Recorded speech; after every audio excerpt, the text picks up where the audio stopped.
اللہ نے تمہیں پیسے دیے ہیں, نئی گاڑی تم نے خریدی ہے, چھوٹے بچے کا جوتا کیوں باندھ دیا آگے تم نے؟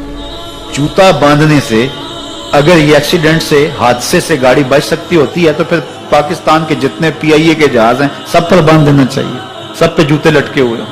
عجیب تم نے فلسفہ تراشا. کسی نے جو ہے وہ کالی رنگ کی پٹی باندھ دی نیچے, اس سے اس کو نظر نہیں لگے گی. گھوڑے کے پاؤں کے نیچے جو کھری لگی ہوئی ہوتی ہے, کچھ لوگوں نے اپنے گھروں میں وہ باندھی ہوئی ہوتی ہے کہ اس سے ہمارے گھر کے اندر کوئی مصیبت نہیں آئے گی, کوئی تکلیف نہیں آئے گی. کسی نے ہنڈیا اپنے گھر کے اوپر الٹی رکھی ہوئی ہوتی ہے, یہ ہنڈیا بچا لے گی. اور میاں ہنڈیا کیا بچائے گی تجھے؟ اللہ کے قہر سے کچھ نہیں بچا سکتا.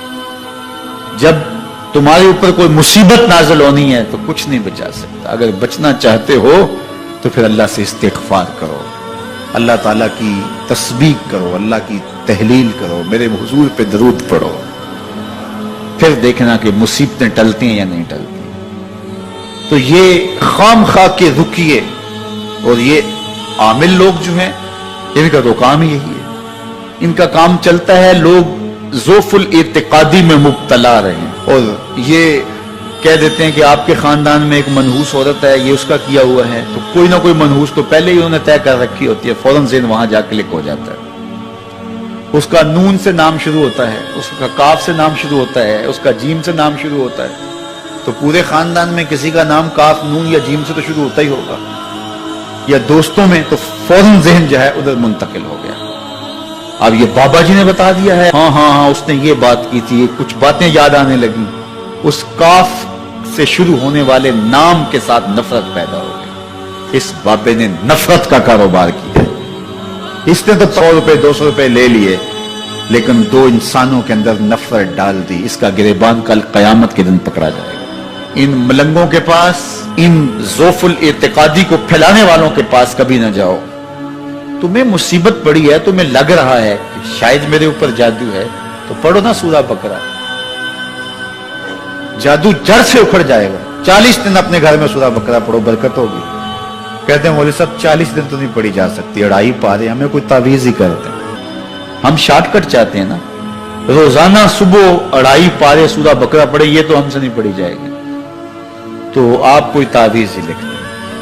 کاروبار میں برکت نہیں, میں کہتا ہوں پڑھو نا سورہ واقعہ, 3 رکوع ہیں, برکت ہوگی. ہم کہتے ہیں ہمیں تعویذ ملنا چاہیے, بس وہ ہم گلے میں رکھ دیں, بٹوے میں رکھ لیں, پرس میں رکھ لیں, اور ہمارا کام ہو جائے, ہمیں کچھ بھی نہ پڑھنا پڑے, ہمیں وضو تک نہ کرنا پڑے, نماز نہ پڑھنی پڑے, اور برکت ہو جائے. ایسے برکت تو نہیں آتی. اس لیے چھوڑو ان کی جان, آؤ قرآن مجید پہ آؤ, آؤ سجدوں پہ آؤ, آؤ دعاؤں پہ آؤ. سحری کے وقت اس کی رحمتیں آواز دے رہی ہوتی ہیں, حل من مسترزقن, ہے کوئی رزق مانگنے والا, اور تم اس وقت سوئے ہوئے ہو, سارے دن ٹھوکریں کھاتے ہو. آؤ نا اس وقت جھولی پھیلا کے, ہاتھ پھیلا کے کہو مالک تو جھولیاں بھر دے. تو پھر دیکھنا میرا بیٹا سالم مشرکین کی قید میں ہے اور میں فاقوں کی حالت میں ہوں. تو فرمایا آل محمد کے پاس ایک سیر جو ہیں, بس اس کے علاوہ ہمارے پاس بھی کھانے کے لیے دنیاوی اسباب نہیں ہیں. کہا صبر کرو اور اللہ سے ڈرو, اور لا حول ولا قوت الا باللہ کثرت کے ساتھ پڑھو. یہ ایسا وظیفہ ہے, ایک حدیث پاک میں آتا ہے کہ یہ 99 بیماریوں کا علاج ہے.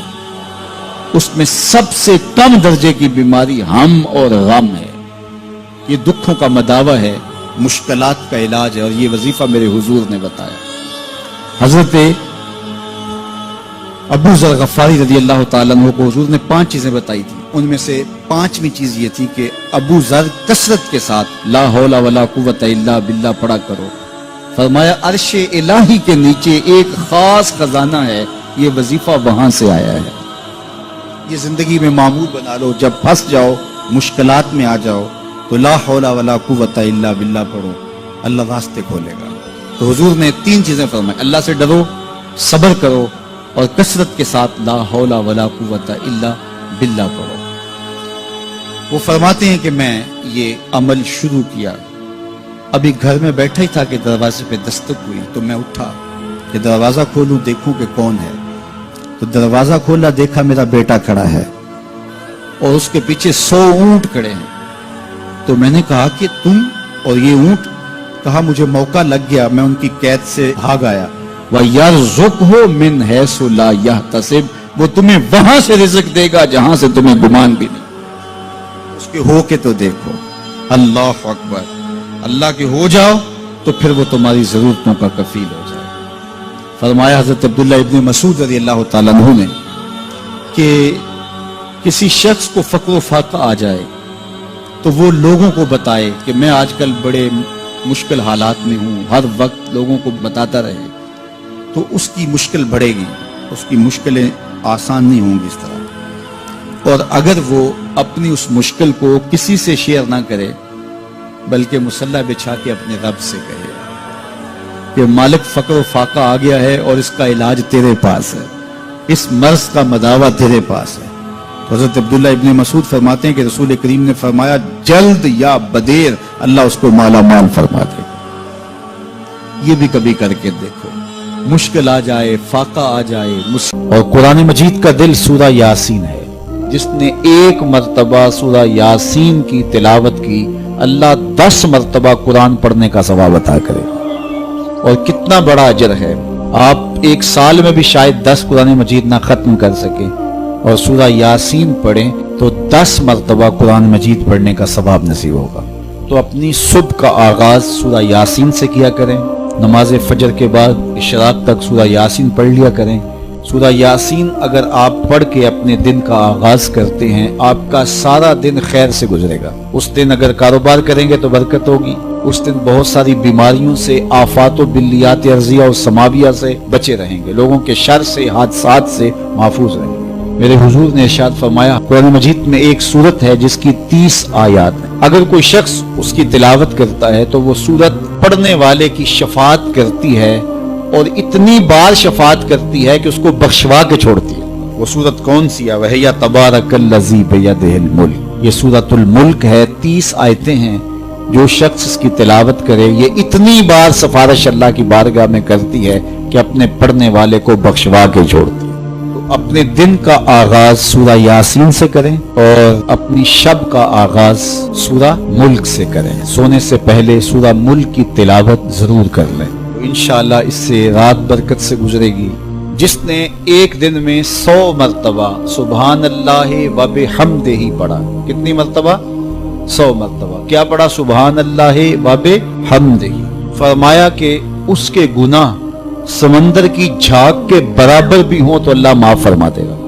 تو یہ اپنے وظائف میں شامل کر لیجئے، سبحان اللہ و بحمدہ۔ اور حدیث بخاری ہے کہ 2 کلمے ایسے ہیں جو اللہ کو محبوب ہیں اور زبان پر مشکل نہیں، زبان پر بڑے آسان ہیں، اور جب میزان پہ رکھے جائیں گے تو پلڑے کو جھکا دیں گے، بڑے بھاری ہیں میزان پہ۔ وہ 2 کلمے یہی ہیں، سبحان اللہ و بحمدہ، سبحان اللہ العظیم۔ تو اگر اس کو 100 مرتبہ روزانہ پڑھے تو سمندر کی جھاگ کے برابر بھی گناہ ہو تو اللہ معاف فرما دیتا ہے۔ اللہ فرماتا ہے ما یفعل اللہ بعذابکم، وہ تمہیں عذاب دے کے کیا کرے گا؟ ذرا لہجہ دیکھیے، ذرا انداز، ما یفعل اللہ بعذابکم، وہ تمہیں عذاب دے کے کیا کرے گا؟ تم اس کی مخلوق ہو، اپنے دستے قدرت سے اس نے تمہیں بنایا ہے، تو وہ تمہیں عذاب دے کے کیا کرے گا؟ اس کی ضرورت نہیں ہے کہ تمہیں عذاب دے، نہ اس کی چاہت ہے کہ تمہیں عذاب دے، کوئی خود چھلانگے لگائے تو اس کی مرضی۔ فرمایا کہ ما یفعل اللہ بعذابکم، وہ تمہیں عذاب دے کے کیا کرے گا؟ ان شکرتم و آمنتم، اگر تم شکر ادا کرو اور ایمان لاؤ تو وہ تو قدردان ہے جو کوئی اس کا شکر کرتا ہے اور جو اس پر ایمان لاتا ہے۔